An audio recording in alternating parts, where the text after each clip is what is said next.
காலத்தின் நெருக்கடியை கருதி நாம் இப்படிப்பட்டவைகள் மேல் நாம் தியானமாக இருக்க வேண்டியது ரொம்ப அவசியமான விஷயம். அதற்கு ஒரு திறவுகோல் வசனமாக எபேசியர் நிருபம் 4ஆம் அதிகாரம் 16-17 வசனத்தை நான் வாசித்து நாம் தியானத்தை தொடர்வோம். எபேசியர் 5ஆம் அதிகாரம் 16-17. நாட்கள் பொல்லாதவைகள் ஆனதால் காலத்தை பிரயோஜனப்படுத்தி கொள்ளுங்கள். ஆகையால் நீங்கள் மதியற்றவளாய் இராமல் கர்த்தருடைய சித்தம் இன்னதென்று உணர்ந்து கொள்ளுங்கள். சரி, சந்தோஷம். Great, wonderful.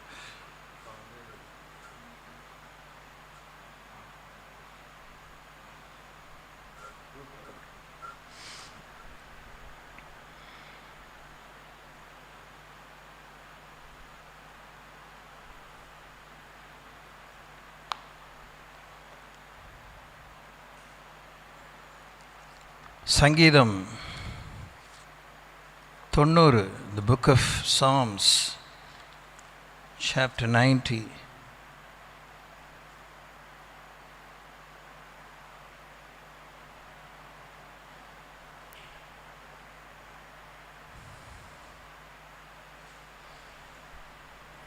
ஒன்பதாம் வசனத்திலிருந்து ஒரு சில வசனங்களை வாசிப்போம். எங்கள் நாட்களெல்லாம் உமது கோபத்தால் போய்விட்டது.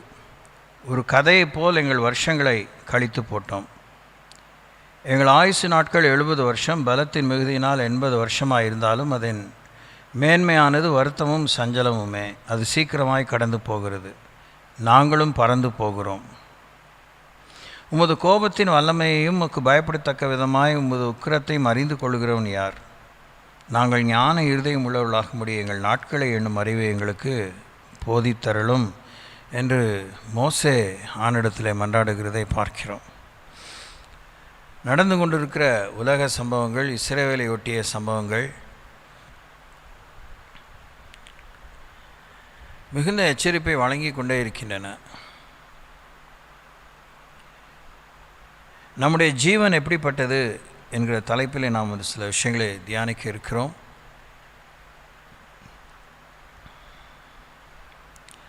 நம்முடைய ஆவி ஆன்மா சரீரத்தில், குறிப்பாக சரீரத்துக்குள்ளாகவே உச்சந்தலை உள்ளங்கால் மட்டும் பல எச்சரிப்பின் ஒலிகளை தேவன் வைத்திருக்கிறார், எச்சரிப்பின் அடையாளங்களை வைத்திருக்கிறார். சமீபத்தில் ஒரு பாதம், நம்முடைய கால் பாதம் இருக்குது பார்த்தீங்களா, அதை பற்றிய ஆராய்ச்சி செய்த ஒரு மருத்துவ நிபுணருடைய குறிப்பை சுருக்கமாக வாசிக்க நேர்ந்தது.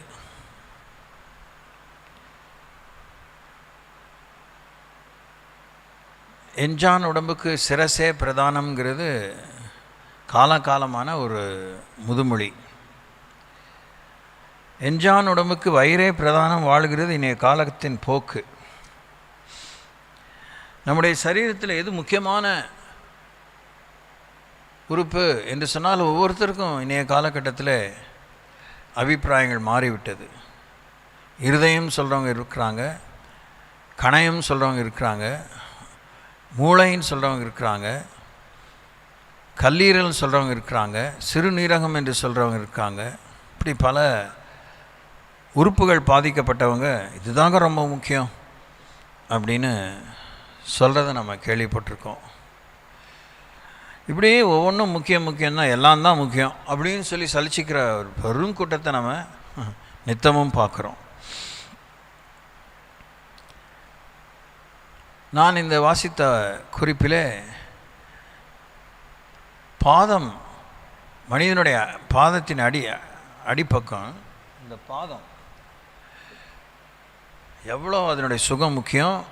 அந்த ஒவ்வொரு பாதம் இருக்குது பாருங்கள், இந்த கட்டவரல்லிருந்து இந்த குதிங்கால் அந்த குதிங்கால் அந்த ரவுண்டு வரைக்கும் ஒவ்வொருத்தருடைய கால் வடிவம் தனித்தன்மை வாய்ந்தது. அதில் இருக்கிற மடிப்புகள், அதில் மனிதனுடைய உச்சந்தலையிலேருந்து இந்த உள்ளங்கால் மட்டும், சிலருடைய கால் வாத்து காலும்பாங்க. அதாவது அவங்க நடந்தால் தண்ணியை தொட்டுட்டு நடந்தால் சப்பையாக,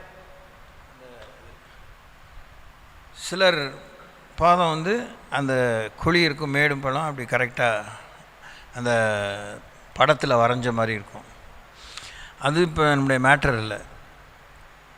நம்முடைய அந்த கால் பாதம் எப்படி இருக்கோ அந்த பாதத்தினுடைய போக்கிலெல்லாம் எல்லா நரம்பு உடைய முடிவு அங்கே இருக்குது. Nerve endings. இந்த பாதத்தின் வழியாக நித்தமும் நாம் பாதிக்கப்படுகிறோம். இந்த பாத சுகத்தை நாம் சட்டை பண்ணுறதே இல்லை. செருப்பு போட்டவங்களாக இருந்தாலும் செருப்பு போடாதவங்களாக இருந்தாலும், ஷூ போட்டவங்க சாக்ஸ் போட்டவங்களாக இருந்தாலும் சாக்ஸ் போடாதவர்களாக இருந்தாலும்,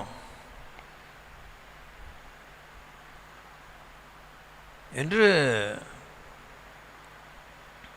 நிறைய குறிப்புகளை அவர் ஒரு சுருக்கமான வீடியோவில் சொன்னார். எல்லாத்தையும் என்னால் மைண்டில் வச்சுக்க முடியல.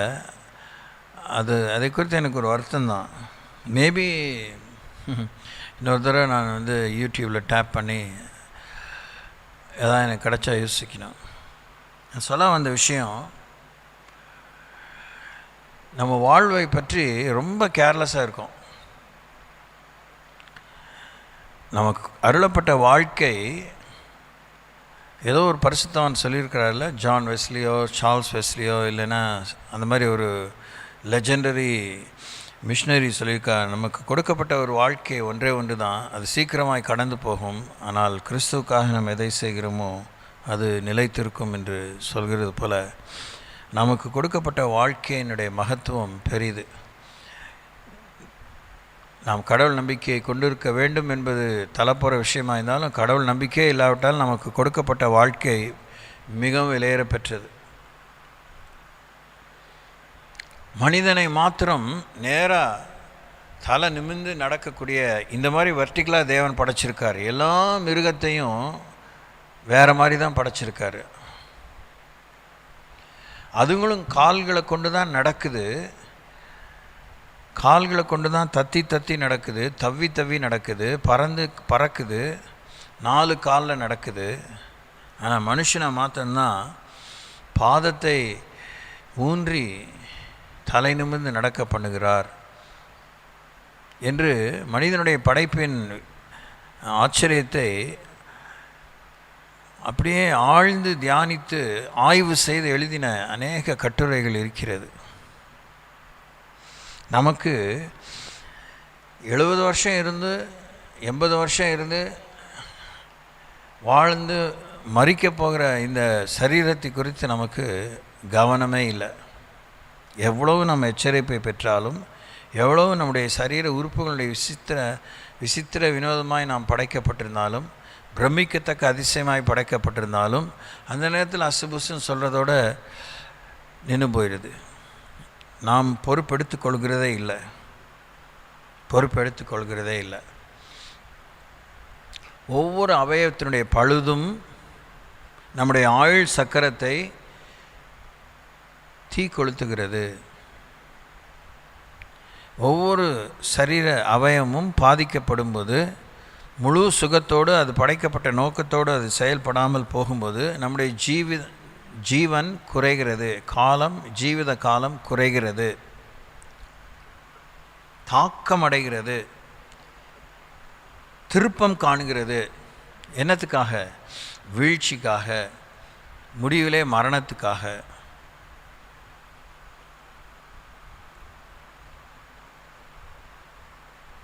அதனால தான் நம்முடைய ஜீவனை அழிவிலிருந்து மீட்பதற்கு தேவன் ஒரு மருந்து தயாரித்த பரலோகத்திலிருந்து 800 கோடி மாலைனா 800 கோடி 1 லிட்டர் பாட்டிலா 1 கிலோ பாட்டிலா அப்படி ஆண்டவர் அனுப்பியிருக்கலாம். அந்த மாதிரி அவர் தயாரிக்கலை. மருந்து அனுப்பலை, மூலிகை அனுப்பலை, ஒரு உணவு பொட்டலத்தை அனுப்பலை. இப்படி வேடிக்கை அதை யோசித்து பார்க்கலாம். God did not send as remedies various different things. ஆனால் மனிதனுடைய ஜீவன் காக்கப்படுவதற்கு, அழிவிலிருந்து தப்புவிக்கப்படுவதற்கு, முடிவெல்லாம் வாழ்க்கையை ஆனந்தத்தோடு ஆசீர்வாதத்தோடு பரிசுத்தத்தோடு அவரோடு வாழ்வதற்கு தேவன் ஜீவனை தான் கிரயமாக கொடுத்தார். மனிதனுடைய ஜீவனை மீட்பது தேவனுடைய ஜீவனாகத்தான் இருக்க முடியும். அதை குறித்து சாம் ஷான் அப்படின்னு ஒரு பெரிய வேதத்தினுடைய சத்தியத்தை தற்காப்பு செய்து வேதத்தை எள்ளி நகையாடுகிறவர்களுக்கு சாட்டையடியாக பதில் கொடுக்குற ஒரு ஆய்வாளர், அப்பாலஜிஸ்ட் சொல்கிறார், ஆண்டவர் ஏன் ரத்தம் சிந்தப்பட வேண்டியிருந்தது? why it was a requirement for God to shed blood. ரத்தம் சிந்தது இல்லாமல் பாவம் மன்னிப்பில்லை என்று லேவியர் 17:11 வாசிக்கிறோம். எதுக்கு கடவுள் ரத்தம் சிந்தணும்? பாவத்தை மன்னிக்கிறதுக்கு ஒரு வேறு வழியே இல்லையா? வேறு யோசனையே இல்லையா? வேறு யுக்தியே இல்லையா? அப்படின்னு ஆய்வு செய்திருக்கிறார். அது கிட்டத்தட்ட ஒரு 3 மணி நேரம் போதனை நேரம். அவ்வளோ நேரம் என்னால் உட்காந்து கேட்க முடியல. நம்முடைய ஜீவன் எப்படிப்பட்டது? இறுதியிலே அதனுடைய ஆய்வின் முடிவிலே நாம் அடையப்போகிற வெளிச்சம், அடையப்போகிற எச்சரிக்கை, அடையப்போகிற ஆறுதல், அடையப்போகிற அதிகாரம், ஆசீர்வாதம், அரவணைப்பு, ஆறுதல், ஆற்றல் எல்லாமே விலையேற பெற்றதாக இருந்தாலும் மிகவும் எளிய விதத்தில் பரிசுத்த வேதத்தில் நம்முடைய ஜீவனை பற்றி ஆண்டவர் சொல்லியிருக்கிறார்.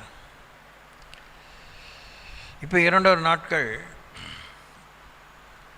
இது 3வது நாள் இல்லை, இது 3வது முறை. 2 நாள் 3வது முறை நான் சற்று கடினமான வேலையில் ஈடுபட வேண்டிய நெருக்கடி ஏற்பட்டுச்சு.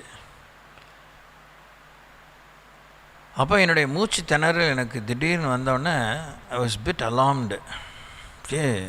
வாவ், அப்படியா? சரி சரி சரி, வேலையை பார்க்கணும் தான், ஆனால் கவனமாக இரு, இது உனக்கு ஒரு எச்சரிப்பின் துணி அப்படின்னு அந்த வேலையின்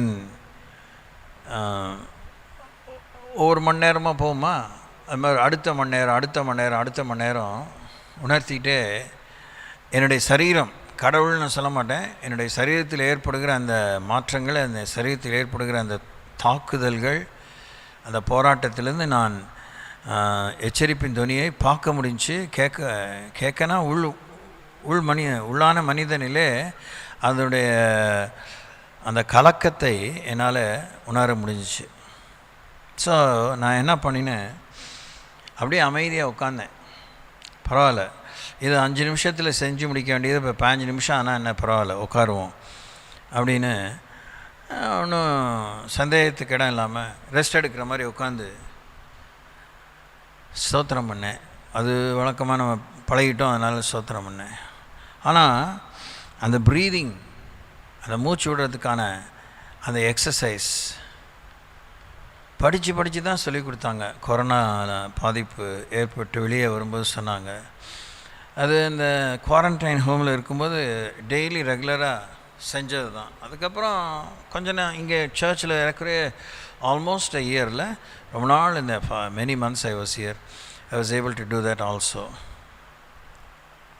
அதுக்கப்புறம் அதை ஃபாலோ பண்ணல.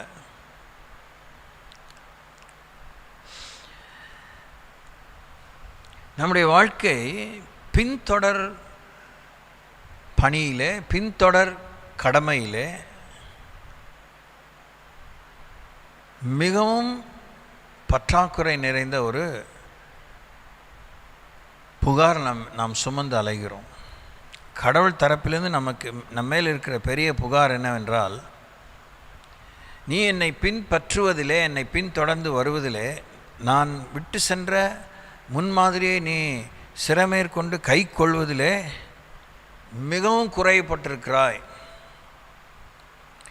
மிகவும் அதை அசட்டை பண்ணுகிறாய், மெத்தனமாக இருக்கிறாய், துணிகரமாக இருக்கிறாய். என்பதை தேவன் சொல்லாமல் இல்லை. தேவனுடைய இந்த ஆனானப்பட்ட அற்புதங்கள், அதிசயங்கள், ஆச்சரியங்கள், மகத்துவங்கள், மேன்மைகள், விவரிக்க முடியாத அதிசயங்களெல்லாம் அனுபவிப்பதற்கு நமக்கு கவனம் தேவை. பின்தொடரும் விஷயத்தில் கவனம் தான் முதலீடு, முழுமையான முதலீடு. கவனம் சிதறுமானால், கவனம் குறையுமானால் நாம் நட்டங்களை எதிர்பார்ப்பது, தாக்குதல்களை அனுபவிப்பது, வேதனைகளை அனுபவிப்பது, சரிவை அனுபவிப்பது, சாவையே அடைவது என்பது ஒன்றும் ஆச்சரியப்படுவதற்கான விஷயமே இல்லை. இப்படி நாம் சில பின்னணியின் மத்தியிலே பிரசங்கின் புத்தகம் 8ஆம் அதிகாரம் 8ஆம் வசனத்தை வாசிப்போம். The book of Ecclesiastes chapter 8 verse 8. பிரசங்கின் புத்தகம் 8ஆம் அதிகாரம் 8ஆம் வசனத்தை வாசிப்போம்.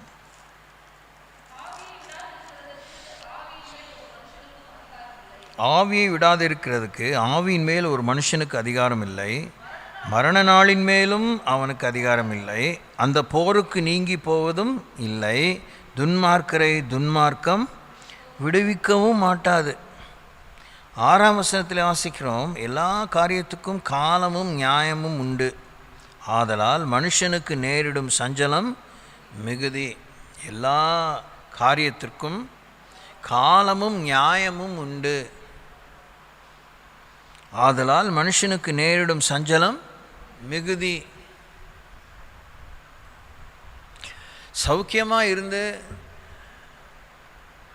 வாழ்க்கை முடிந்து போகிறவர்கள் இருக்கிறாங்க, வியாதிப்பட்டு வாழ்க்கை முடிந்து போகிறவர்கள் இருக்கிறாங்க, விபத்திலே வாழ்க்கை முடிந்து போகிறவர்கள் இருக்கிறாங்க, பிழைக்கவே முடியாது என்கிற பயங்கர அவநம்பிக்கையான சூழ்நிலையிலிருந்து மறுபடியும் மறு ஜென்மம் எடுத்து வந்தது போல் இருக்கிறது என்று சொல்லி பல ஆண்டுகள் வாழ்கிறவங்க இருக்காங்க. இது யாருக்கும் நம்ம ஒப்பிட்டு இப்படி தான் எனக்கு ஆகும், அப்படி தான் ஆகும் நம்ம சொல்லவே, கேரண்டியாக சொல்லவே முடியாது. எல்லா காரியத்துக்கும் காலமும் நியாயமும் உண்டு. எல்லா காரியத்துக்கும் காலமும் நியாயம் உண்டு. சொல்லுங்கள். என்னை பற்றிய எனக்கு நியமித்த எல்லா காரியத்துக்கும் காலமும் நியாயமும் உண்டு. கொஞ்சம் தயவுசெய்து தெளிவாக சொல்லுங்கள், முழங்காமல் முக்காமல் முணுமுணுக்காமல் நல்ல வாயை திறந்து, எனக்கு நியமிக்கப்பட்ட எல்லா காரியத்துக்கும் காலமும் நியாயமும் உண்டு. ரொம்ப நிதானித்து கவனித்து வாழ்க்கையை சீர்தூக்கி பார்க்க வேண்டிய நிர்பந்தத்தில் நம்ம இருக்கோம்.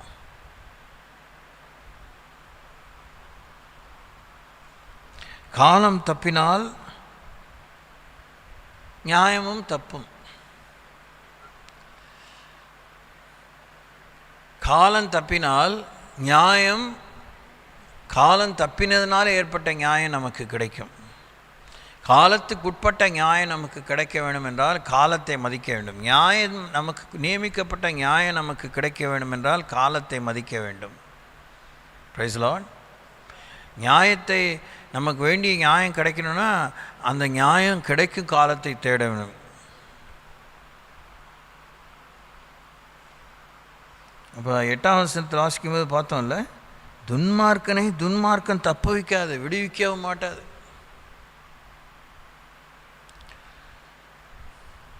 இன்னும் ஒரு வசனத்தை வாசிக்கலாம். 9ஆம் அதிகாரம் 27ஆம் வசனம். 9ஆம் அதிகாரம் 27ஆம் வசனம். இல்லை, 27 இல்லை,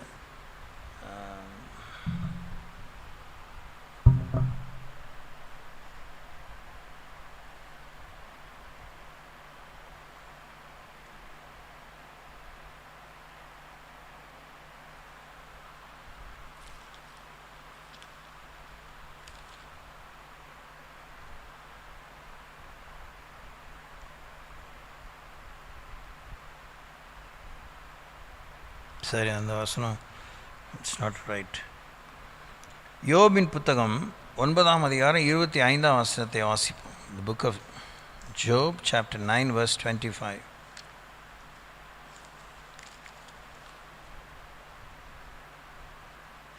என் நாட்கள் அஞ்சற்காரர் ஓட்டத்திலும் தீவிரமாய் இருக்கிறது, அவைகள் நன்மையை காணாமல் பறந்து போம். என் நாட்கள் அஞ்சற்காரர் ஓட்டத்திலும் தீவிரமாக இருக்கிறது, அவைகள் நன்மையை காணாமல் பறந்து போம். போஸ்ட்மேன், அஞ்சற்காரர், போஸ்ட்மேன். அந்த காலத்தில் நடந்து போய் சொன்னவங்க இருக்கிறாங்க, கழுதைகள் மேல் குதிரைகள் மேல் சவாரி செய்து செய்திகளை கொண்டு போய் கொடுத்தவங்க இருக்கிறாங்க. இன்றைக்கி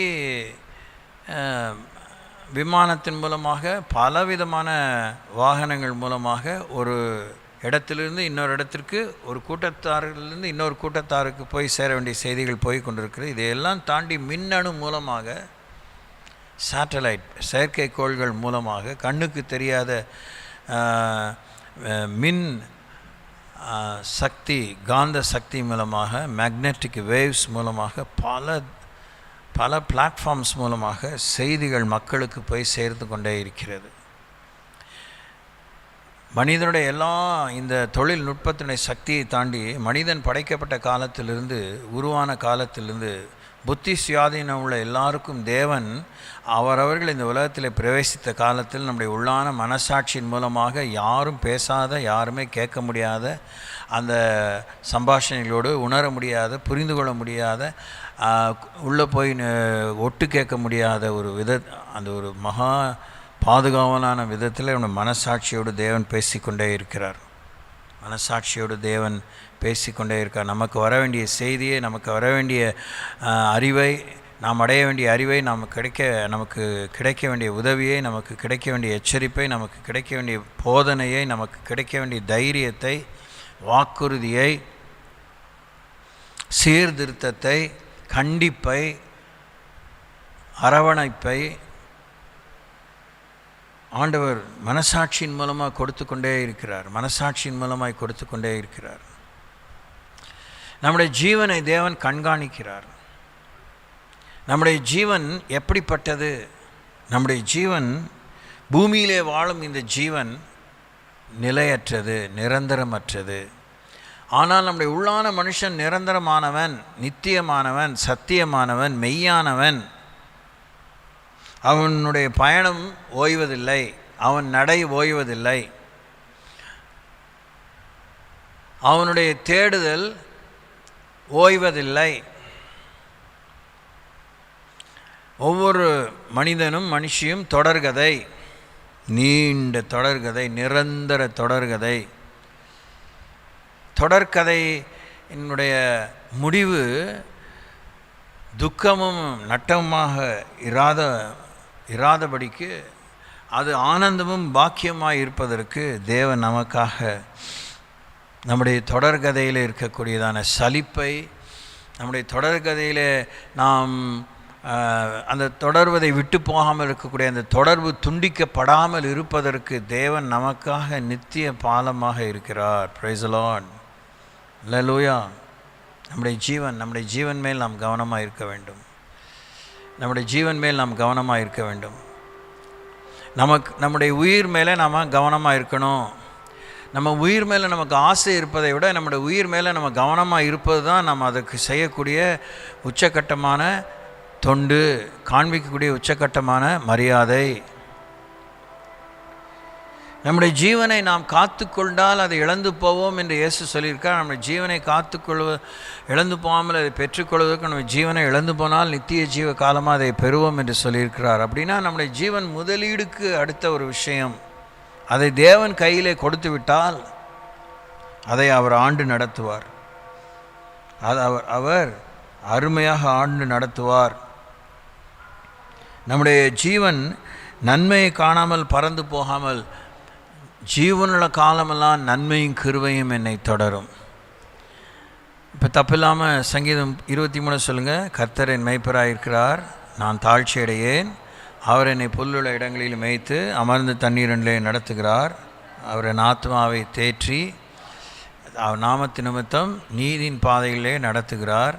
நான் மரண இருளின் பள்ளத்தாக்கிலே நடந்தாலும் பொல்லாப்புக்கு பயப்படேன், தேவரீர் என்னோடு கூட இருக்கிறேன், உடைய கோலும் உடைய தடியும் என்னை தேற்றும். என் சத்துருக்களுக்கு மானியர் ஒரு பந்தய ஆயத்தம் பண்ணி என் தலையை எண்ணெயால் அபிஷேகம் பண்ணி பண்ணுகிறீர். என் பாத்திரம் நிரம்பி ஒழிகிறது. என்னுடைய ஜீவனில் நாளெல்லாம் நன்மையும் கிருபையும் என்னை தொடரும். நான் கர்த்தருடைய வீட்டிலே நீடித்த நாளாய் நிலைத்திருப்பேன். ஒரே ஒரு 6 வாக்கியம் கொண்ட ஒரு சங்கீதத்துக்குள்ளே தாவீது எல்லாத்தையுமே சொல்ல முடிஞ்சு பாருங்கள். அதனால்தான் ஊர் உலகத்தில் எல்லா மூல முடுக்களையும் படிப்பறிவு தெரிந்தவங்க சங்கீதம் 23 அறிஞ்சு வச்சுருக்குறாங்க. சங்கீதம் 23 அவ்வளோ ஒரு பிரபலியமான சங்கீதமாகிவிட்டது. சங்கீதம் 1 விட எல்லாருக்கும் பிடித்தமான ஒரு காரியம் சங்கீதம் 23. ஆனால் எல்லாருமே சங்கீதம் 23 கர்த்தரன் மெய்ப்பராக இருக்கா, நான் தாழ்ச்சி அடையேன், அதோடு நின்றுட்டாங்க.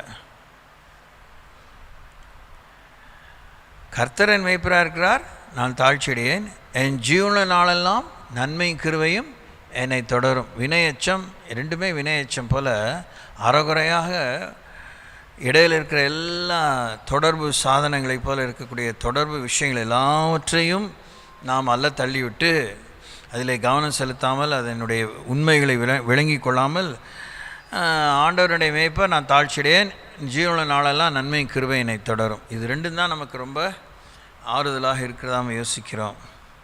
ஆனால் தேவன் நம்முடைய ஜீவன் தொடர்வதற்கு, கர்த்தருடைய வீட்டில் நீடித்த நாள் நிலைத்திருப்பதற்கு அவர் நம்முடைய ஆத்மாவை தேற்றுகிறார். Price the Lord. அமர்ந்த தண்ணீரண்டையிலே நடத்துகிறார்.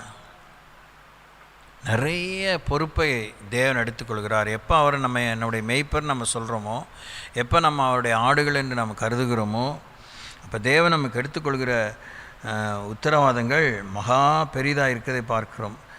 என் நாட்கள் அஞ்சற்காரர் ஓட்டத்திலும் தீவிரமாக இருக்கிறது, அவைகள் நன்மையை காணாமல் பறந்து போகும், அவைகள் வேகமாய் ஓடுகிற கப்பல்களைப் போலவும் இறையின் மேல் பாய்கிற கழுகை போலவும் கடந்து போகிறது. நம்முடைய நாட்கள் அவ்வளோ வேகமாக போயிடுது. அதுவும் இன்றைய காலகட்டத்தில் இப்போ நேற்றுக்கு தான் புது வருஷம் ஆரம்பித்த மாதிரி இருக்குது, அதுக்குள்ளே இந்த ஆண்டுடைய இறுதிக்கு விரைந்து ஓடிக்கொண்டே இருக்கிறோம். இப்போ தான் தீபாவளி ஹாலிடேங்கிறாங்க, அதுக்குள்ளே வேலை ஆரம்பிச்சிருச்சு, 1 வாரம் ஆச்சு, எவ்வளோ ஆயிடுச்சு. இப்போ தான் வீடு திறந்த மாதிரி இருக்குது, அதுக்குள்ளே 1 மாதத்துக்கு மேலே ஆயிடுச்சு.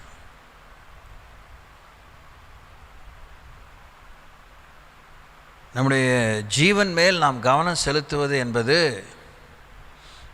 நம்முடைய ஆயுசு நாட்களை பாதுகாவலாக நம்ம கையில் கையடக்கமாய் கொண்டிருக்கக்கூடிய ஒரு பாக்கியம். ஹல்லேலூயா.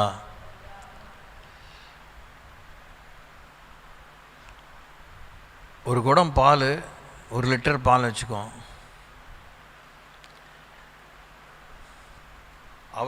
சில பரிசுத்தவான்கள், கர்த்தராகிய இயேசு கிறிஸ்து, அப்போஸ்தலனாகிய பவுல், இவங்களாம் தங்கள் ஜீவனை பான பலியாக வார்க்கக்கூடிய அளவுக்கு அவங்க ஜீவனை ஒரு பாலை போல இல்லை வேற ஒரு நல்ல ஒரு திரவத்தை போல கையடக்கமாக கொண்டிருக்கிறாங்க. அந்த நியதிகளை யோசித்து பாருங்கள். அவங்களுக்கு இருந்த அந்த கிரிப், அந்த பிடிமானம், அந்த விவரம், அந்த ஈடுபாடு, அந்த கண்ட்ரோல், அதை ஆளுமை செய்வது.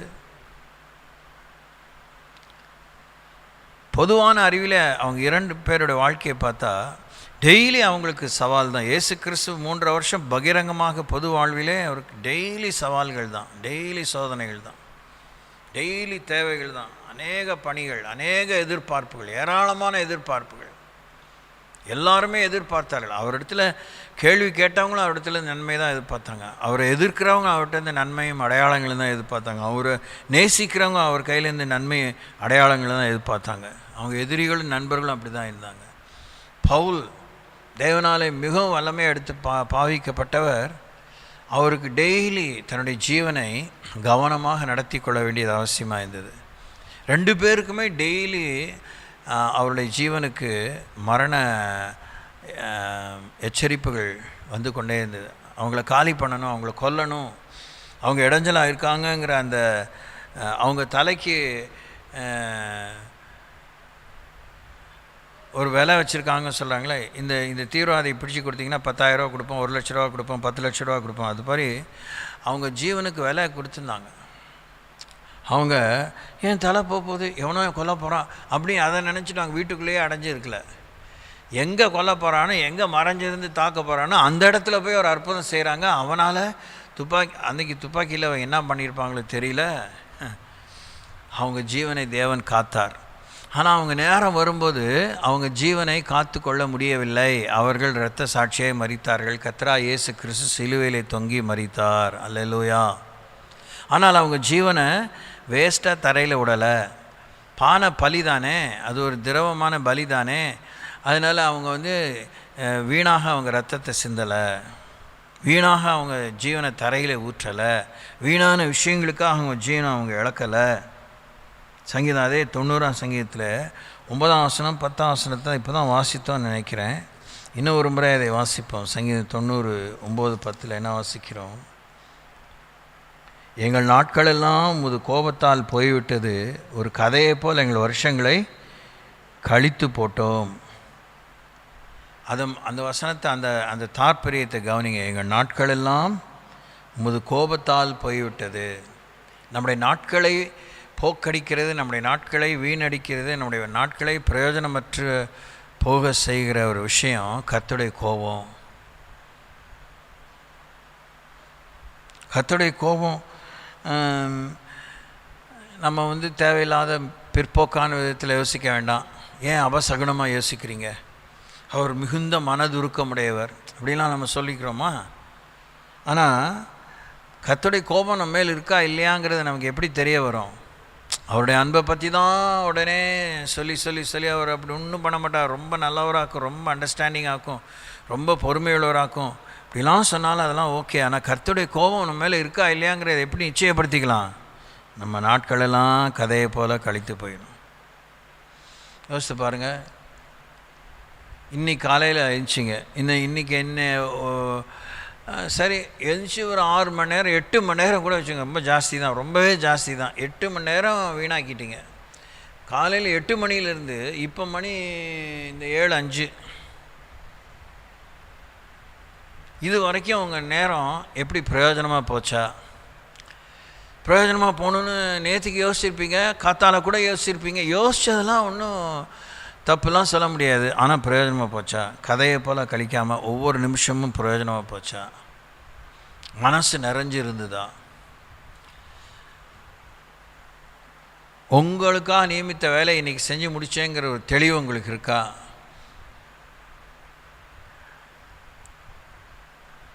அதை பற்றிலாம் இன்னுமே ஒன்றும் இல்லாமல் நார்மலாக ஒரு டே தான். காலையில் எழுந்திரிப்போம், அப்படி போவோம், அந்த நாள் கழிஞ்சிடும். அடுத்த நாள் காலையும் மாலையும் சேர்ந்து, இல்லை மாலையும் காலையும் சேர்ந்து ஒரு நாள் ஆயிட்டுன்னு ஆதியாகும் போல். நீங்கள் யோசித்து பாருங்கள். இன்றைக்கி டெய்லி சமைக்கிறோம், இன்றைக்கி நேரத்துக்காக சமைக்கணும். இன்றைக்காவது ஒரு நாள் எஞ்சி யோசிச்சதே இல்லையா? அப்படி யோசித்த நாளில் கூட நேரத்தை சமைச்சு முடித்தது உண்டா? முடிச்சிருந்தீங்கன்னா கொஞ்சம் நீங்கள் புத்திசாலி, கொஞ்சம் கவனமாகவே இருந்திருக்கீங்க, உங்கள் யோசனையின்படி நடந்து கொண்டீங்க. ஒரு காரியத்தை வழக்கமாக 1 மணி நேரத்தில் செய்கிற 3 மணி நேரம் செஞ்சு பழகின நீங்கள் 1 மணி நேரத்தில் செஞ்சு முடிக்க முயற்சி எடுத்ததுண்டா? இதெல்லாம் தான் நீங்கள் யோசிக்கும் போது தான் என் நாட்களெல்லாம் அது கோபத்தால் போய்விட்டது. காலையில் எந்திரிக்கும் போதே வெளியில் தெரியாமல் உள்ளத்தில் முகம் கோணி எழுந்திருந்தீங்கன்னா எவ்வளோ நேரம் வீணாகும், எவ்வளோ உறவு வீணாகும், எவ்வளோ உரசல் தேவையில்லாத உராய்தல் ஏற்படும், எவ்வளோ ஃப்ரிக்ஷன் ஏற்படும், எவ்வளோ பிடிப்பின்மை, தளர்வு, சோர்வு, சலிப்பு, சோம்பல், புகார். எனக்கே இப்படி, நானே டெய்லி இருந்திருக்கேன், நானே செய்ய வேண்டியிருக்கு.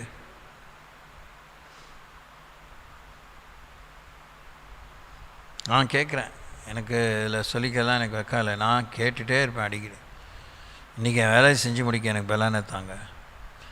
எனக்கு வேலை செய்ய தெரியுங்கிறதுனால இல்லை, இன்றைக்கி வேலை செஞ்சு தான் ஆகணும், இந்த வேலை செஞ்சால் தான் நல்லது, இந்த வேலை செஞ்சால் தான் அன்னைக்குரிய ஒழுங்காக இருக்கும், இல்லைன்னா அது அலங்கோலமாக இருக்கும் அப்படிங்கிறதுக்காக எனக்கு செய்ய பலன் தாங்கன்னு அப்படி சொல்லிக்கிட்டே வீணாக போனது உண்டு, நாட்கள் தள்ளி போனது உண்டு, வேலை ஆகாமல் இருந்தது உண்டு. ஆனால் திடீர்னு ஒரு நாள் விட்டு கொடுத்து சரி அது நடக்குது ரொம்ப அழகாக முடியுது, நேரத்தோடு முடியும். வேலையை ஈடுபடும்போது தேவன் தருகிற பலத்தாலே அன்னைக்கு நானே அந்த ஒரு ஓரத்துலேருந்து இப்படி பரவாயில்லையே, இன்றைக்கி இவ்வளோ வேலை செஞ்சுருக்கேன், இவ்வளோ வேலையை முடிஞ்சிருக்கு, எவ்வளோ நீட்டாக முடிஞ்சிருக்கேன், ஒன்று கூட நஷ்டம் இல்லை, பரவாயில்ல, ஏறக்குறைய இன்னும் 5 நிமிஷம் இருக்குது 9 முடிகிறதுக்கு, அதுக்குள்ளே அவ்வளோ நேரம் சேவ் பண்ணியிருக்கோம்மா, மை காட் அப்படின்னு யோசிக்க வேண்டிய தருணம் எங்கள் வாழ்க்கையில் பார்த்துருக்குறேன். இப்போ ஏட்டு சுரக்காய் மாதிரி இதை நான் உங்களுக்கு போதிக்கிறது எனக்கு இன்னும் கஷ்டம் இல்லை. ஆனால் பைபிளை நான் அனுபவிக்கிறேன், வசனத்தை அனுபவிக்கிறேன். வசனத்திலிருந்து வருகிற வெளிச்சம், வசனத்தினாலே கிடைக்கிற போதனை, சீர்திருத்தம் நான் நிச்சயமாக அனுபவிக்கிறேன். எங்கள் ஆயுசு நாட்கள் 70 வருஷம், பலத்தின் மிகுதியினால் 80 வருஷமாக இருந்தாலும் அதன் மேன்மையானது வருத்தமும் சஞ்சலமுமே. அது சீக்கிரமாய் கடந்து போகிறது, நாங்களும் பறந்து போகிறோம். நம்ம ரொம்ப நாளாக இருக்கணும் விரும்புகிறத விட நம்ம சுகமாக இருக்கணும், கொடுத்த வேலையை அந்த நாட்களுக்குள்ளே செஞ்சு முடிக்கணும். செய்வன திருந்த செய், நன்றே செய், ஒன்றே செய், நன்றே செய், அதை இன்றே செய்ன்னு கேள்விப்பட்டிருக்கீங்க. அதுபோல் ஒரு காரியம்தான் செய்யணும்னு கிளம்புனாலும் ஒன்றே செய், அதை நன்றே செய், அதை இன்றே செய். அப்படி நம்ம செய்யும்போது தான் நம்முடைய ஜீவனை நாம் மதிக்கிறோம், நம்முடைய ஜீவனை மதிக்கிறோம். அதைவிட நாம் சாத்தானுக்கு இடம் உண்டாக்காமல் காவலை எழுப்பி விட்டோம். ஒன்றே தான் செய்தோம், 4-5 காரியத்தை மனசில் வச்சுக்கல, ஒன்றே ஒன்று தான் தீர்மானித்தோம், அதை நல்லா செஞ்சு முடிக்கணும்னு ஆரம்பித்தோம். அதை இன்றைக்கே செஞ்சு முடிக்கணும்னு செஞ்சு முடிச்சிட்டோன்னா சத்ரு களை விதைப்பதற்கு அவனுக்கு வாய்ப்பில்லாமல், இடம் இல்லாமல், நிலம் இல்லாமல், தருணம் இல்லாமல் அவன் யுக்தியெல்லாம் வீணாய் போகிறதை பார்க்கலாம்.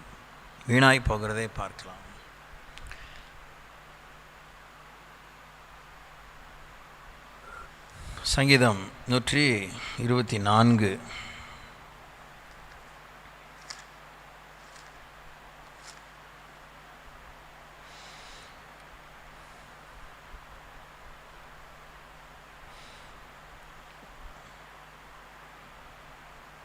மனுஷர் நமக்கு விரோதமாக எழும்பின போது கர்த்தர் நமது பக்கத்தில் இராவிட்டால், கர்த்தர் தாமே நமது பக்கத்தில் இராவிட்டால், அவர்கள் கோபம் நம்மேல் எரிகையில் நம்மை உயிரோடே விழுங்கி இருப்பார்கள்.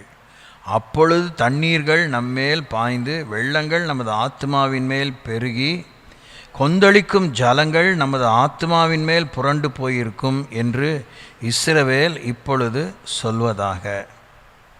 நம்மை அந்த விரோதிகளுடைய பற்களுக்கு இரையாக ஒப்புக்கொடாது இருக்கிற கர்த்தருக்கு ஸ்தோத்திரம். அது எப்படி இருக்குமா? வேடருடைய கண்ணிக்கு தப்பின குருவியை போல நம்முடைய ஆத்மா தப்பிற்று, கண்ணி தெரித்தது, நாம் தப்பினோம்.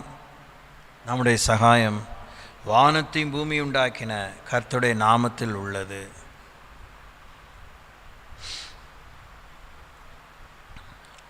இந்த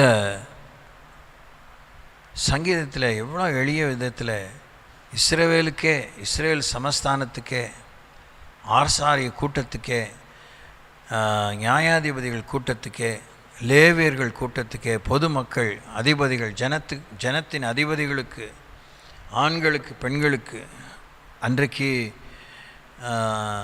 யூத மார்க்கத்துக்கு அமையாதவர்களுக்கு, ஆனால் அவர்களிடத்தில் வேலைக்காக, பிழைப்புக்காக வந்தவங்களுக்கு எல்லாருக்கும் நியமிக்கப்பட்ட சூழலிலே, இஸ்ரவேல் சந்தித்த நெருக்கடியிலே இஸ்ரவேலுக்கு தேவன் எவ்வளோ ஆதரவாக இருந்தார். அவருடைய அந்த ஜீவன்,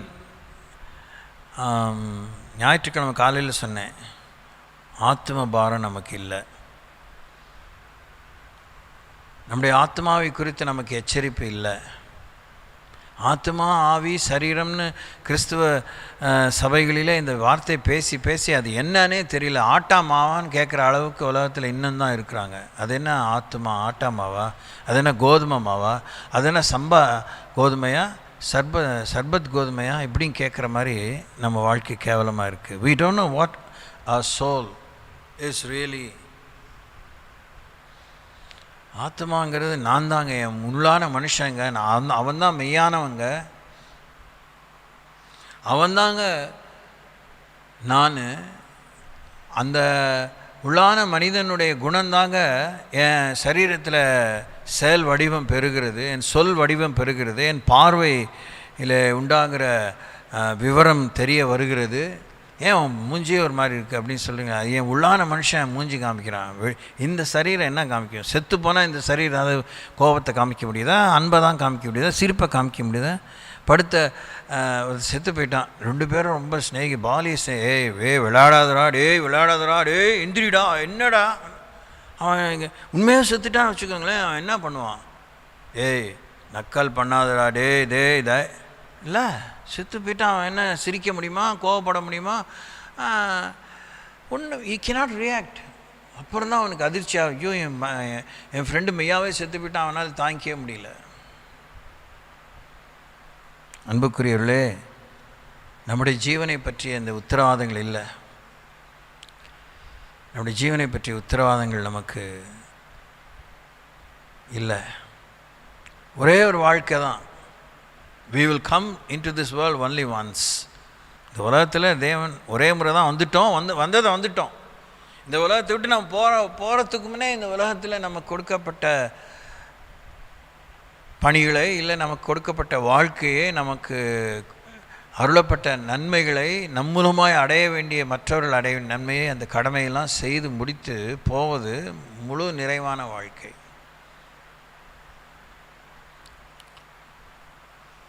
நம்முடைய வாழ்க்கையை நாம் குடியில் தான் கெடுக்கணும்னு அவசியம் இல்லை, குடித்து தான் கெடுக்கணும்னு அவசியம் இல்லை, உபச்சாரம் வேசித்தனம் பண்ணி தான் கெடுக்கணும்னு அவசியம் இல்லை. அந்த பாவங்கள் எல்லாவற்றையோட சோம்பேறித்தனம் பெரிய பாவம். அதை நினைக்கும் போது அடி வயிற்றுலேயே நெருப்பை வச்ச மாதிரி இருக்குது. ஒன்றும் கிடைக்கல, ஏதோ பண்ணிகிட்டு இருக்கேன் அப்படின்னு நம்ம செய்யக்கூடாது. வீண் அலுவலே செய்யாமல் இப்போ சோம்பேறித்தனம், வீண் அலுவல் செய்து அது இன்னொரு விதமான சோம்பேறித்தனம். Because we do not want to face challenges. சவால்களை நாம் சந்திக்க நமக்கு பிரியமில்லை. சங்கீதம் 96 வாசிக்கிறோம், நம்முடைய ஜீவன் எப்படிப்பட்டது? அது காலையிலே முளைத்து பூத்து மாலையிலே அறுப்புண்டு உலர்ந்து போம். அன்புக்குரியவர்களே, யோசிங்க. செத்து போனவங்களை பற்றி நமக்கு ஒரு காலத்தில் இருந்த கரிசனை இல்லை, அந்த நேரத்தில் இருந்த கரிசனை இல்லை. எப்படி தான் சில பேர் அழும்போது எந்த சம்மந்தமே இல்லாமல் அந்த இடத்துல இருந்தால் அவங்க அழுகிற அந்த அழுகை நம்ம பாதிக்குது. அந்த இமோஷனால் நாமும் பாதித்து கண்ணில் தண்ணீர் வருது. சில பேர் அழுவாங்க. ஆனால் பாடி போயிடுச்சுன்னா அவ்வளோதான். ஃபியூனரலுக்காக, அடக்கத்துக்காக எடுத்துகிட்டு போயிட்டாங்கன்னா அவ்வளோதான். அழுக எங்கே காணா போச்சுனே தெரியாது. கொஞ்சம் நேரம் இருப்பாங்க அழுதுட்டு, அப்புறம் அப்படியே எல்லாம் ஃபேட் ஆயிடுது.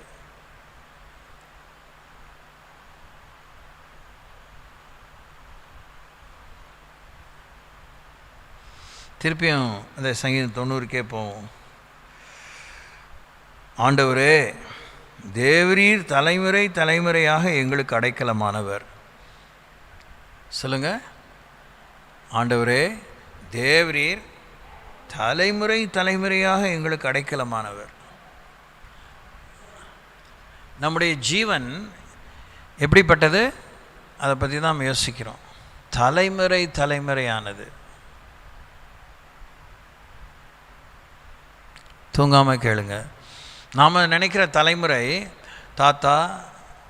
தாத்தாவுடைய அப்பா, அந்த தாத்தாவுடைய அப்பாவுடைய அப்பா, அந்த தாத்தாவுடைய அப்பாவுடைய அப்பாவுடைய அப்பா, அப்படி இப்படின்னு பார்த்துட்டு அதுதான் தலைமுறை நம்ம மனதில் பதிந்த ஒரு நடைமுறை உண்மையாக இருக்கிறது. ஆனால் நம்முடைய ஜீவன் எப்படிப்பட்டது?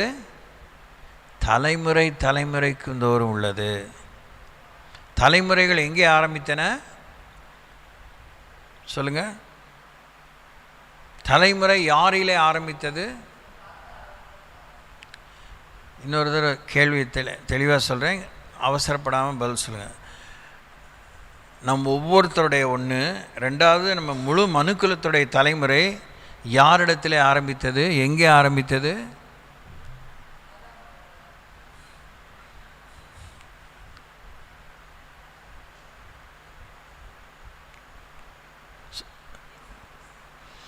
கர்த்தரிடத்திலே ஆரம்பித்தது. Price the Lord. நம்முடைய ஜீவனுக்கு முன்னாடி யாருடைய ஜீவன் இருந்தது? கர்த்தருடைய ஜீவன். இது கர்த்தருடைய ஜீவனுக்குள்ளே யாருடைய ஜீவன் இருந்தது? மனுக்குலம் எல்லாருடைய ஜீவனும் இருந்தது.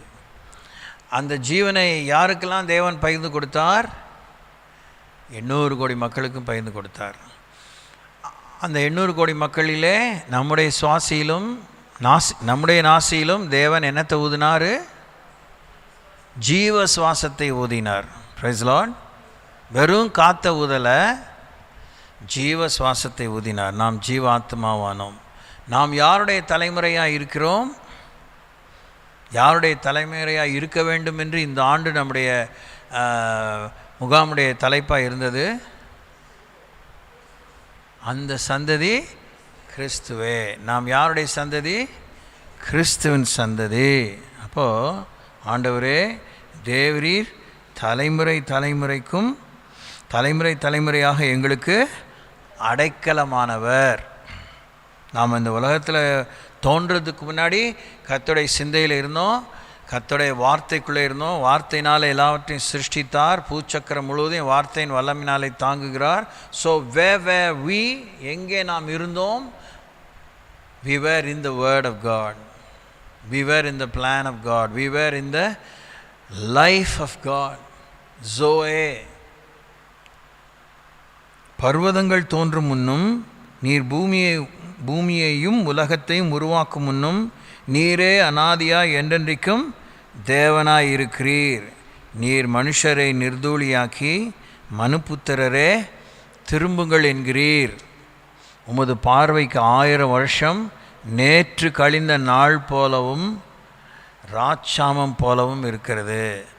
நம்ம நேற்றுக்கு இருந்தோமா?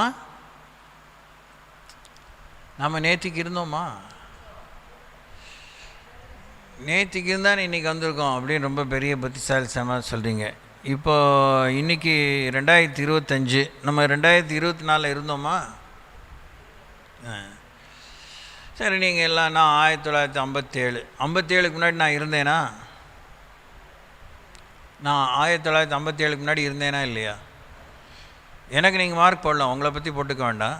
நீங்கள் எல்லாமே பாஸ் தான். நீங்கள் 100. நான் ரொம்ப ஃபெயில் ஆகக்கூடிய. நான் 1957 முன்னாடி இருந்தேனா? இருந்தேன். ஆமாம். ஏன் இருந்தேன்?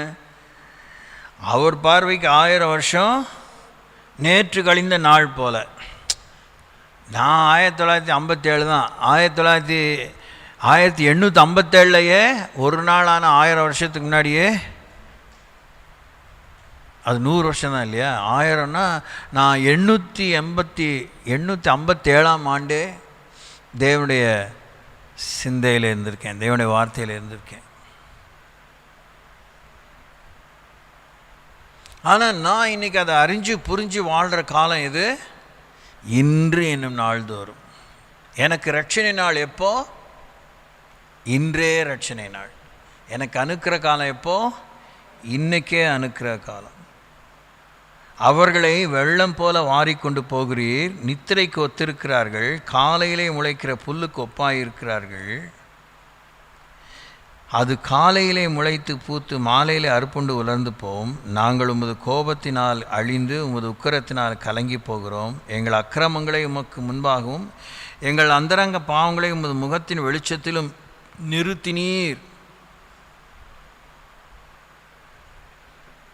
மனுஷனை நிர்தூளியாக்கும்போது தேவனுடைய இந்த அநாதி திட்டத்தில் நாம் இடம் பெற்று தேவனுடைய வார்த்தைக்கு, தேவனுடைய எதிர்பார்ப்புக்கு, தேவனுடைய விருப்பத்திற்கு, அவருடைய அனுகூலத்துக்கு நாம் ஒத்துழையாமல் தாந்தோன்றித்தனமாக நானே ராஜா, நானே மந்திரி, எனக்கு எல்லாம் தெரியும், நான் பார்த்துக்குவேன், என் உடம்பை பற்றி எனக்கு நல்லா தெரியும், என் சோகத்தை பற்றி நீ கவலைப்பட வேண்டாம், உன் சோகத்தை பற்றி நான் கவலைப்படல, உன் வேலையை பாரு, நான் என் வேலையை பார்க்குறேன், இப்படியும் வாழ்கிறவங்க என்ன ஆகிடுறாங்க?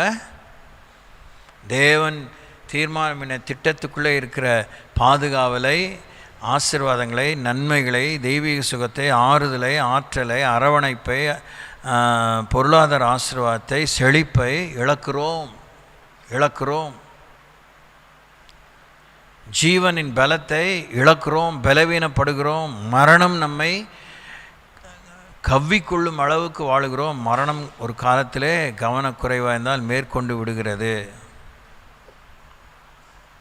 நம்முடைய ஜீவன் எப்படிப்பட்டது? யோபின் புத்தகம் 14ஆம் அதிகாரம் 2ஆம் வசனத்தில் வாசிக்கிறோம். 1ஆம் வசனம், ஸ்ரீயினத்தில் பிறந்த மனுஷன் வாழ்நாள் குறுகினவனும் சஞ்சலம் நிறைந்தவனுமாய் இருக்கிறான். அவன் பூவை போல் பூத்து அறுப்புண்கிறான், நிழலை போல நிலை நிற்காமல் ஓடி போகிறான். நம்முடைய ஜீவன் பூமியில் வாழ்கிற வாழ்க்கை தான் நிலை இல்லாமல் இருக்கிறது. சரீரம்தான் நிலையற்றது. இந்த சரீர நிலையற்றதை நிலையற்று போக அனுமதித்து விட்டு மரித்தவர்கள் எல்லாரையும், இயேசு கிறிஸ்துவின் நம்பிக்கையாக இருந்த மரித்தவர்கள் எல்லாரையும் ஆண்டவர் முதலாவதாக உயிரோடு கொண்டு வருகிறார், அழிவில்லாத சரீரத்தோடு. ஆத்மா அழியவே அழியாது. அதனால் ஆத்மா அந்த சரீரத்துக்குள்ளே வந்து விடுகிறது. ஜீவன் மறுபடியும் பிதாவினிடத்தில் நம்முடைய சரீரத்துக்குள்ளே வந்து விடுகிறது. நாம் புதிய மனுஷர்களாகிறோம். உயிரோடு இருந்து இயேசுக்காக அவருடைய வார்த்தைகளை கேட்டு பரிசுத்தமாக இருக்கிற நம்மை ஒரு நொடி பொழுதிலே, இமைப்பொழுதிலே மரணத்தை வென்று அப்படியே அழிவை காணாத, அழிவை அடையவே முடியாத ஒரு சரீரத்தை தேவன், இந்த சரீரத்துக்கு தேவன் தந்து அவருடைய சமூகத்தை நம்மை கொண்டு போகிறார். யோபின் புத்தகம் 7ஆம் அதிகாரம் 4ஆம் வசனத்திலிருந்து 9ஆம் வசனம் வரைக்கும் என்ன வாசிக்கிறோம்? நான் படுத்துக்கொள்கிற போது எப்பொழுது எழுந்திருப்பேன், ராக்காலம் எப்பொழுது முடியும் என்று சொல்லி கிழக்கு வெளுக்கு மட்டும் அரண்டு புரளுகிறதினால் எனக்கு போதுமென்று போகிறது.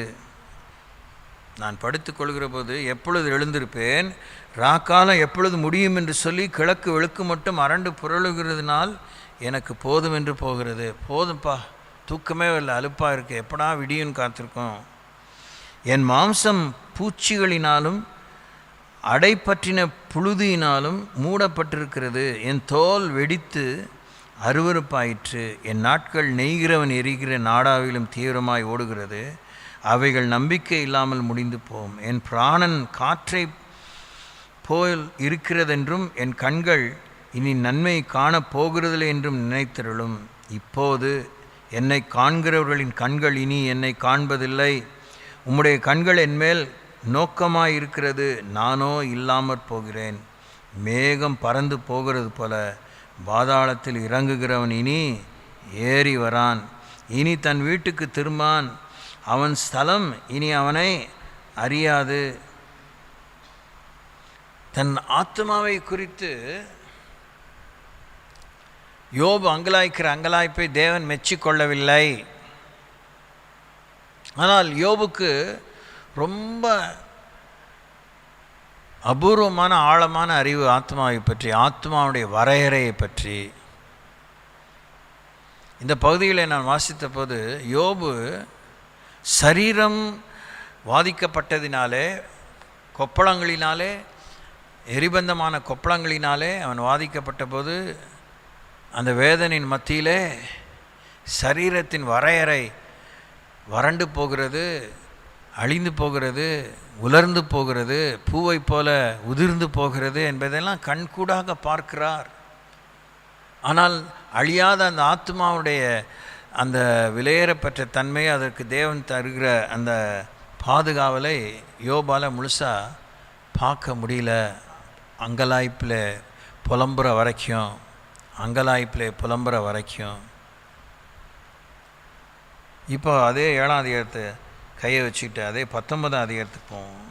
யோபு 19 அவர் என்ன சொல்கிறாரு?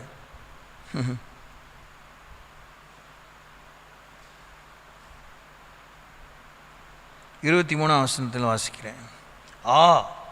நான் இப்பொழுது சொல்லும் வார்த்தைகள் எழுதப்பட்டால் நலமாயிருக்கும்.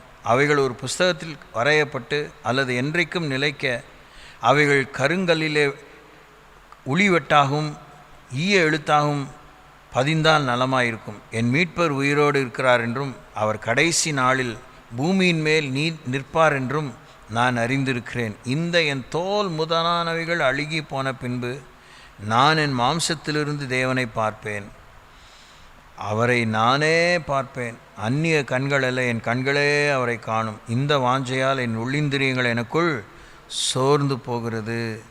காரியத்தின் மூலம் எனக்குள் கண்டுபிடிக்கப்படுகையில் நாம் ஏன் அவனை துன்பப்படுத்துகிறோம் என்று நீங்கள் சொல்ல வேண்டியதாமே என்று யோபு புரிந்து கொள்வதை பார்க்கிறோம். அதனால்தான் கொரிந்து பட்டணத்துக்கு மக்களுக்கு பரிசுத்தான் பவுல் மூலமாய் நிருபம் எழுதும்போது கர்த்தர் சரீரத்துக்குரியவர், சரீரமும் கர்த்தருக்குரியதுன்னு சொல்கிறார். Price the Lord. நம்முடைய ஜீவன் எப்படிப்பட்டது? நம்முடைய ஜீவன் எப்படிப்பட்டது? நம்முடைய நூற்றுக்கணக்கான மறு உத்தரவுகளிலே 90% அதிகமான மறு உத்தரவுகள்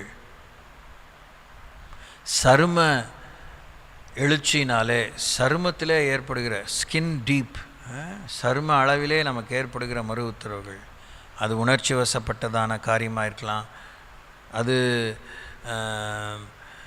அது தொட்டதுனால உண்டாகக்கூடியதான இந்த சென்சரி டச்னால் உண்டாகக்கூடியதான மறு உத்தரவாக இருக்கலாம். அதில் ஏற்படுகிற உஷ்ணத்தாலோ குளிராலோ வலியாலோ சுருக்கத்தாலோ இறுக்கத்தாலோ வறட்சியினாலோ அரிப்பாலோ குளுமையினாலோ இல்லை உணர்வற்றே போகுது பாருங்கள், திடீர் மறத்து போகுது. இவைகளினால தான் நம்முடைய மறு உத்தரவுகள் 100% சம்பவங்களிலே 90க்கு அதிகமாக ஏற்படுகிறது.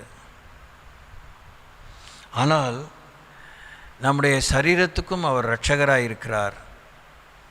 இந்த சரீரத்திலே அவர் வாசம் பண்ணுகிறார். இந்த சரீரத்துக்கு அவர் கிரயம் செலுத்தி தமக்கு சொந்தமாக்கி கொண்டார். இது அவருடைய ஆலயம் என்கிற உணர்வு 100% இருந்தால் கர்த்தராகிய இயேசு கிறிஸ்து அவருடைய அதிகாரத்தை தட்டி கேட்ட பரிசேயர் சதுசேயர் மத்தியிலே தைரியமாக குழம்பாமல் பதறாமல் சொல்கிறார், நான் தேவாலயத்திலும் பெரியவர், சாலமோனிலும் பெரியவர், யோனாவிலும் பெரியவர், ஓய்வு நாளுக்கு நான் ஆண்டவர். அல்லேலூயா. இந்த சகோதரன் சகோதரி ஆபிரகாமுக்கு குமாரன் குமாரத்தி நான் ஓய்வு நாளில் நன்மை செய்வது நியாயமே என்று ஆண்டவர் சரீர உபாதைகளை சுகமாக்குகிறார். அல்லேலூயா. எனக்கு ரொம்ப அங்கலாய்ப்பு, போதும் பிரசங்கம் பண்ணது போதும், பிரசங்கத்துக்காகவும் பைபிளை படிப்பது போதும், எல்லாத்தையும் 100% அனுபவ பூர்வமான அதிகாரமுள்ள அனுபவங்களாக மாற்றும் என்ற அங்கலாய்ப்பு துடிப்பு இருக்குது.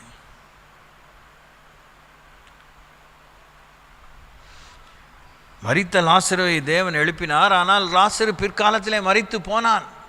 ஆனால் மரித்த கிறிஸ்து இனி மரிக்கவே இல்லை, உயிரோடு என்னென்றைக்கு இருக்கிறார். ஹல்லேலூயா. லாசரு இருந்த காலத்தில் இயேசு இன்னும் மகிமை அடையவில்லை. நம்முடைய காலத்தில் இயேசு மகிமை அடைந்தவராகத்தான் நமக்குள்ளேயே வந்தார். ஆமென். நமக்கு ஏன் இன்னுமே இந்த மாதிரி விஷயங்களை கேட்டும் குண்டாஞ்சட்டிலே குதிரை ஓட்டிகிட்ருக்கோம்?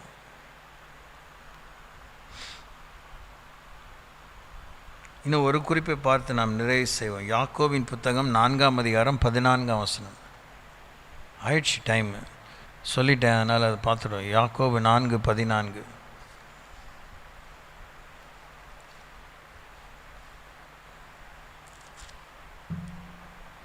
நாளைக்கு நடப்பது உங்களுக்கு தெரியுமா தெரியாதா? சும்மா சொல்லுங்கள், அவசியமாக. நீங்கள் விசுவாசிங்கல்ல, உங்கள் விசுவாசமே உலகத்தை ஜெயிக்கிறச்சே. உங்களுக்கு விசுவாசம் எங்கே வரம் இல்லை? நீங்கள் விசுவாசிக்கிறவனுக்கு எல்லாம் கூடுமா கூடாதா? இன்னும் இப்போ பல்ட்டி அடிச்சிருவீங்களா? நாளை பற்றி உங்களுக்கு தெரியுமா தெரியாதா? மற்றவங்களை நாளையை பற்றிலாம் உங்களுக்கு தெரியும், உங்களுடைய நாளையை பற்றி உங்களுக்கு தெரியுமா? யாக்கோபு இயேசு கிறிஸ்துவினுடைய உடன் பிறந்த சகோதரனாக இருந்தால் நாளைக்கு நடப்பது உங்களுக்கு தெரியாதே, உங்கள் ஜீவன் எப்படிப்பட்டது? கொஞ்ச காலம் தோன்றி பின்பு தோன்றாமல் போகிற புகையை போல் இருக்கிறதே. புகையை போல் இருக்கிறதே. ஸோ நாளை நமதல்ல. ஒரு நாள் பிறப்பிப்பதை நாம் அறியோமே. இன்றைக்கு நாம் பரிசுத்தமாக இருப்போம், இன்றைக்கு நாம் விசுவாசமாக இருப்போம், இன்றைக்கு நாம் உறுதியாக இருப்போம், இன்றைக்கு நாம் சந்தோஷமாக இருப்போம், இன்றைக்கு நாம் நன்றியுள்ளவர்களாக இருப்போம், இன்றைக்கு நாம் உண்மையுள்ளவர்களாக இருப்போம், இப்பொழுது உண்மையுள்ளவர்களாக இருப்போம், இன்றைக்கு நாம் உதவுகிறவர்களாக இருப்போம், இன்றைக்கு நாம் உறுதியுள்ளவர்களாக இருப்போம், இன்றைக்கு நாம் மனம் திரும்ப வேண்டியதில்லை, இன்றைக்கே மனம் திரும்பும், நாளைக்கு மனம் திரும்பிக்கலான்னு நாம் நினச்சி மனம் திரும்பாமல் போய் அதுவே ஒரு அரியர்ஸ் மாதிரி பெரிய குவியலாக இருக்குது. நாம் மனம் திரும்ப வேண்டிய அநேக விஷயங்கள், நாம் விட்டுவிட வேண்டிய அநேக விஷயங்கள், நாம் கொடுத்து விட வேண்டிய அநேக விஷயங்கள், நாம் எடுத்துக்கொள்ள வேண்டிய அநேக விஷயங்கள், நாம் பின்பற்ற வேண்டிய அநேக விஷயங்கள், நாளைக்கு பார்த்துக்கிறேன் அப்படின்னு சொன்னது அதெல்லாம் இன்னும் நாம் நிறைவேற்றாமல் அப்படியே ஒரு பெரிய அரியர்ஸ் உடைய பைல் பெருசாக இருக்குது. கர்த்தரை நோக்கி பார்த்து நாட்களை எண்ணும் அறிவை தாங்க, என் ஜீவனை நான் மதிக்க கற்றுத்தாங்க, ஜீவனுக்கு ஈடாக ஜீவனை பணயமாக தந்து ஜீவனை மீட்டு கொண்ட உமக்கு நான் நன்றியுள்ளவனாய் கருத்துள்ளவனாய் இலக்கை நோக்கி நான் பயணிக்க உதவி செய்யும். எந்த ஊர்லேருந்து எந்த ஊருக்கு போகிறேன்னு தெரியாமல் நான் வாழ்க்கை ஊர் சுற்றிட்டு இருக்காமல் புத்தியை மேய விடாமல் தெளிந்த புத்தியோடு நடந்து கொள்ள உதவி செய்யும் என்று கர்த்தரை ஸ்தோத்திரிப்போம். ஹல்லேலூயா. Thank you Lord. ஸ்தோத்திரம் ஸ்தோத்திரம் ஸ்தோத்திரம் ஸ்தோத்திரம் ஸ்தோத்திரம் ஸ்தோத்திரம் ஸ்தோத்திரம்.